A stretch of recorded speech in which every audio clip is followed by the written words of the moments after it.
Hi and welcome to step 1.6 of the Standout Courses That Sell system, in which we're going to discuss the final success factor, which is problem severity, which is basically how big and how severe is the problem they can help someone overcome. So there are going to be problems that people may have, but they don't necessarily want to solve. And then there are going to be problems because that simply must be solved because they're either affecting your customer on an emotional or financial level, or they're causing discomfort in some other way. So the final success factor is going to be how big and how severe is the problem they can solve for your target audience. So let's go through some examples here. On the left-hand side here, you can see problems that it doesn't necessarily hurt to keep. And on the right-hand side, you can see problems that need to be solved because they're affecting the person in a very specific way. So on the left-hand side, as an example, let's say I have a dog, and the dog just lays on the couch and it doesn't listen to like simple commands. So for example, if I tell it to go out, like get off the couch, it doesn't listen to me. Is that a problem? Yeah, maybe. Does it hurt to keep the problem? Probably not, because it's just an undisciplined dog. It's okay. I can take it off the couch myself. Not a big problem. But what would be a big problem is an aggressive dog that keeps barking and nipping children. Like that would be a big concern, especially if your target customer has children, or they live with family and their family have children. Like that would be a pretty big concern that they would need to solve in one way or another, or something bad could happen. Another example is empty sales pipeline for a business that has excellent client retention, is currently at full capacity, and steadily gets 5 client leads every quarter from referrals. If they're at that spot, then are they thinking about getting new clients? Yeah, probably. But if they have excellent client retention, then they're probably not worried about business too much.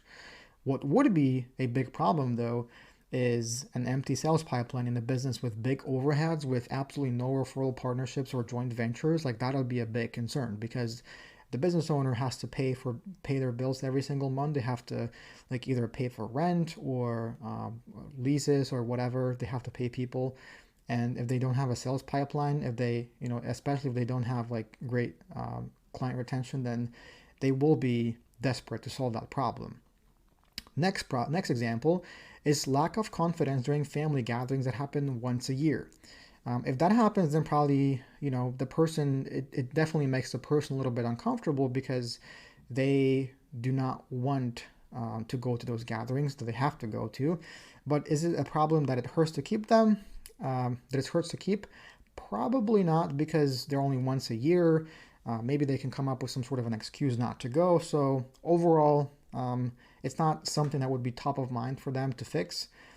And a problem that would definitely need to be solved would be lack of confidence during meetings or sales pitches, like especially if the person is like a business owner or a commissioned salesperson, that kind of stuff. Like that would affect them in a very big way, and also affect their income in a very big way. So that would definitely be an example of a problem they would need to solve. Another example is disliking how you look in a specific dress that you don't really wear very often. Is that a concern? Yes. If it just happens in that one particular dress and what maybe, it just isn't, the cut isn't right, it's just not, good for you. But then, if this applies to like every single situation in which you look in the mirror and you basically hate what you see, so self-hatred whenever you look in the mirror, that's a big concern because it affects the person on a very deep personal level. It affects their self-confidence. It affects every single part of their lives, professionally and personally. So that's a big problem that they would want to solve. Another problem is back pain when you're running for someone who doesn't really run regularly, like they're not a runner. Is that a problem? If they don't run regularly, then it's not a big problem because it doesn't really happen to them. But what would be a big problem is having back pain whenever you're sitting or standing, and that is part of your job. Like you're doing it every day for 8 hours, 20 days a month on average. Is it a problem? Yes. Does it affect the ability for you to bring in income? Yes. Does it like happen every day? Yes. Is it a problem that you will want to solve? Again, yes. Another example is your hair falls out occasionally when you brush it. Is it a problem? If it's only occasional, like, once a month or whatever, and only like in summer months when the hair is more likely to be damaged by UV radiation from the sun, then it's probably not a big problem. But if what happens is that, if every time you comb your hair, you shed in large amounts, then like that's going to be a big problem, right? That's going to be a big problem because it's going to be happening to you all the time, and you're going to start wondering, like, is everything okay with me? Like, am I healthy? Like, should I go to the doctor? Like, what should I do, right? Another example is occasional arguments in the marriage. Is it a problem?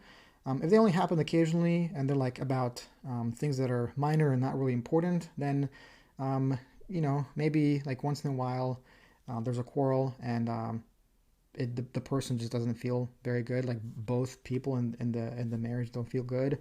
Is it a problem for us to keep? If it doesn't happen too often, then probably not.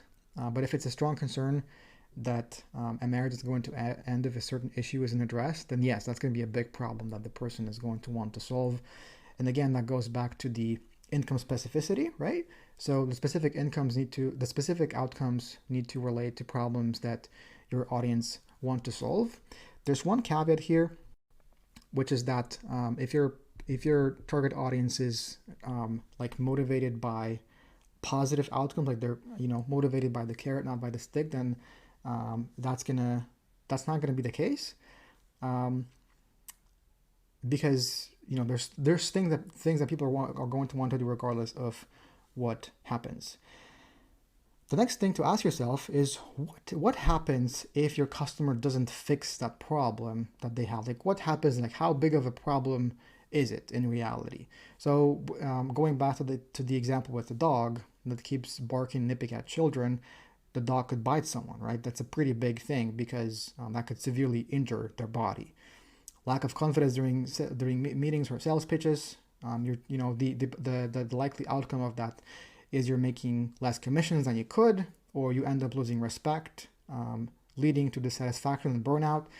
And it's not that you could lose respect like from other people. You could lose self-respect, which is just as important, or maybe even more important than the respect from other people. So yes, that's a big issue that if they don't address it, then something is going to happen. And then again, every time you comb your hair, you shed in large amounts or clumps. What it could likely lead to is it could lead to significant hair loss and other scalp health issues or health issues in general. So this is definitely a problem that if they don't fix it, then something unpleasant is going to happen. And then in the last example, with the strong concern that a marriage is going to end, a likely outcome would even be a divorce. So, if the person is married, then that would mean having to decide who takes care of the children and that kind of stuff. So that's a very unpleasant outcome. Like I mentioned, there are some cases where you don't need to solve a severe problem to get people to buy. And this is especially true in the case who are motivated by positive things, like getting closer towards positive things rather than getting away from negative things. So the carrot and the stick. And there are certain things that people are going to want to do, like pretty much regardless whether they're currently top of mind or not. So people are always going to be looking to get a promotion, to make more money. Businesses are always going to be looking to get more clients. People are always going to be looking to live longer. People are always going to want to save money for retirement. People are always going to want to make passive income. So those are some of the areas where having a severe problem is not as required, especially in the case of money and promotion and health. So what's going to be more important in those cases is believability, ease of solution, and income specificity. If you can crack these, then you don't have to solve a severe problem. But again, generally speaking, you want to be able to solve specific problems for your target audience that are top of mind. So I would say that the 5 initial criteria that we discussed, the 5 first ones, they're the most important ones. You definitely want to check them off. If you can check off the 6th one as well, problem severity, that's even better. So ideally look for things that are going to have all of these 6 in common. But if you're marketing to people that are towards driven, then you can skip the 6th one. So that's it for the video. I'll see you in the next one with the summary.